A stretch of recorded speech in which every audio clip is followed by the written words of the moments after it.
Menjadi dosen di Indonesia itu menurut saya dan beberapa teman-teman yang lain itu jauh lebih mudah dibandingkan menjadi dosen di luar negeri.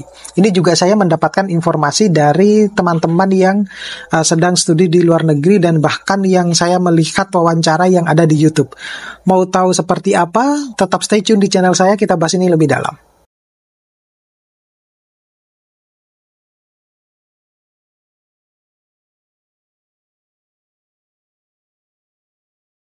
Assalamualaikum warahmatullahi wabarakatuh. Nah, kembali lagi dengan saya di channel saya. Nah, kali ini saya mau sedikit sharing terkait dengan pernyataan di beberapa sumber informasi yang menyatakan bahwa menjadi dosen di Indonesia itu jauh lebih mudah dibandingkan dengan menjadi dosen di negara-negara yang lain.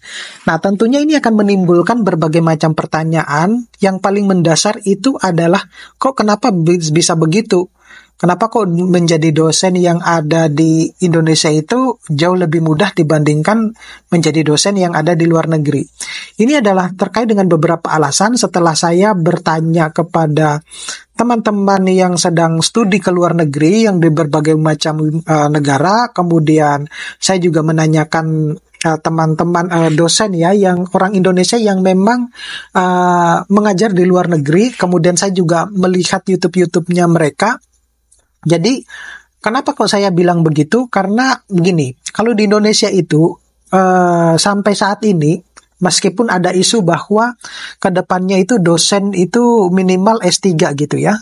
Nah, tetapi aturan yang ada sampai saat ini itu adalah semua dosen semua mahasiswa yang lulusan S2 itu bisa menjadi dosen. Dan itu sudah pernah saya bahas di video saya sebelumnya. Jadi, yang terpenting adalah saudara sudah lulus S2, kemudian bisa melamar dan diterima, ya, karena syarat minimalnya itu adalah lulusan S2 gitu. Nah, itu yang terjadi di Indonesia.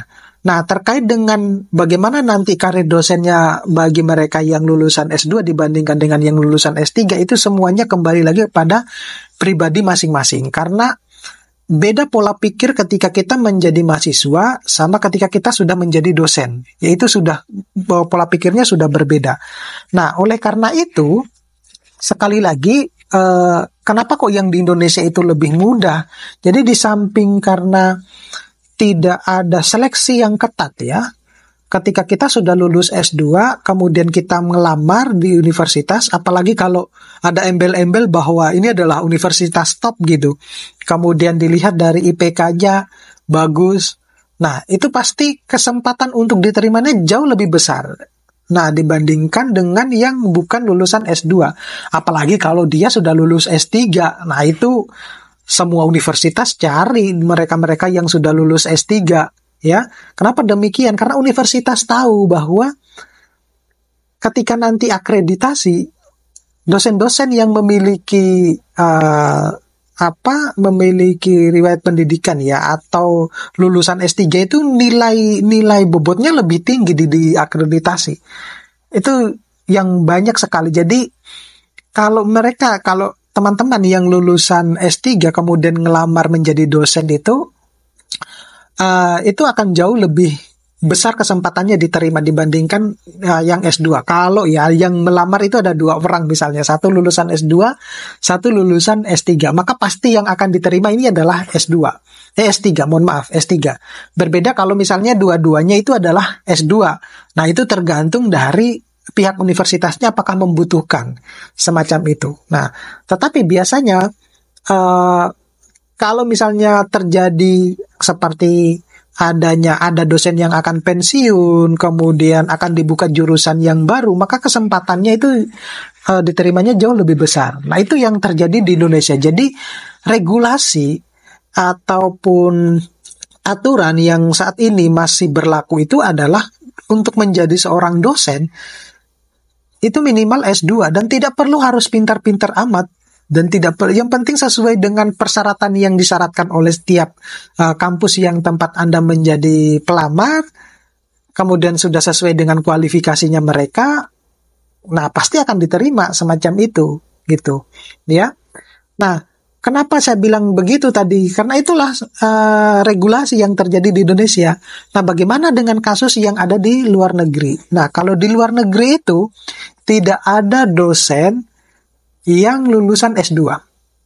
Gitu. Jadi, mereka-mereka yang mau menjadi dosen itu adalah harus S3.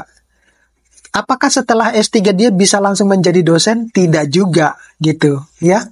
Jadi, kalau mereka setelah lulus S3 untuk mau menjadi dosen, mereka harus melakukan yang namanya postdoc dulu, ya. Postdoktoral. Dan postdoktoral ini dilakukan oleh beberapa kali gitu ya, tergantung dari persyaratan universitasnya. Kalau di UK itu yang saya yang saya tanyakan ke teman-teman yang kuliah di UK itu, untuk menjadi dosen di sana setelah lulus S3 dia harus minimal 3 kali postdoc. Itu minimal loh, 3 kali. Padahal 1 kali postdoc saja itu sudah kepala mumet gitu, apalagi minta 3 kali gitu. Ya. Dan kenapa kok diminta harus postdoc dulu? Karena tolak ukurnya di luar negeri itu untuk menjadi dosen itu adalah harus bisa publikasi paper yang banyak gitu. Dan setiap kali satu kali postdoc itu ada yang disyaratkan, misalnya dia harus publikasi paper 8 atau 10 dalam 1 tahun, semacam itu. Dan itu dilakukan adalah sendiri, bukan ada yang bantuin ya, asistensi, tapi itu semuanya tergantung dari universitasnya. Ada yang mintanya itu postdoc-nya cukup 2 kali dengan publikasi setiap tahunnya katakanlah 5. Jadi tiap kampus itu beda-beda regulasinya. Tetapi intinya itu adalah tidak ada yang lulusan S2. Yang kedua itu adalah dia harus menjalani postdoc dulu. Nah, terkait berapa kali dia melakukan postdoc itu semuanya tergantung dari universitasnya. Kemudian setiap kali postdoc itu berapa publikasi yang harus dihasilkan juga itu semuanya tergantung dari universitasnya, karena tolak ukurnya itu adalah publikasi. Nah, di Indonesia tidak ada tolak ukurnya untuk publikasi gitu. Oleh karena itu, kita nggak usah kaget kalau pada akhirnya jumlah publikasi kita itu dibandingkan negara-negara yang lain itu jauh lebih rendah dibandingkan dengan nggak usahlah bersaing dengan inilah ya, negara-negara Asia Tenggara saja itu kita masih kalah jauh ya. Kalau misalnya kita terhitung di dalam publikasi yang jurnal internasional bereputasi ya, yang masuk database Scopus Elsevier gitu ya, bukan yang misalnya MDPI gitu, meskipun itu adalah juga termasuk di dalam jurnal bereputasi, tetapi di beberapa negara itu ada yang sudah melarangnya untuk dipublikasi di terutama yang ESGI ya, Emerging Science Index gitu, Emerging Science Citation Index gitu. Nah, di Indonesia belum ada yang semacam itu. Nah, oleh karena itu, seperti yang sudah saya bilang tadi di awal-awal video, bahwa menjadi dosen di Indonesia itu jauh lebih gampang. Tetapi kalau di luar negeri, untuk ketika sudah menjadi dosen ya, kita sudah lulus S3, kemudian melewati postdoc ya, sesuai dengan kriteria yang kita tuju. Postdoc itu tidak harus di satu universitas, kita bisa pindah-pindah ke universitas yang lain. Kemudian di portofolio kita ketika kita melamar ke universitas tertentu untuk menjadi dosen, itu adalah kita sudah punya portofolio kalau kita sudah pernah melakukan postdoc.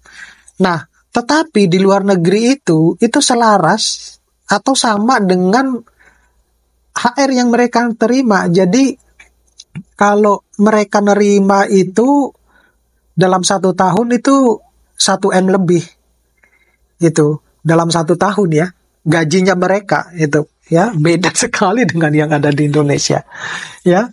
Nah, itu yang terjadi di perbedaan yang signifikan ya, yang terjadi di Indonesia sama yang di luar negeri. Jadi bagi teman-teman ya yang kepingin terjun di ini, masukan saja.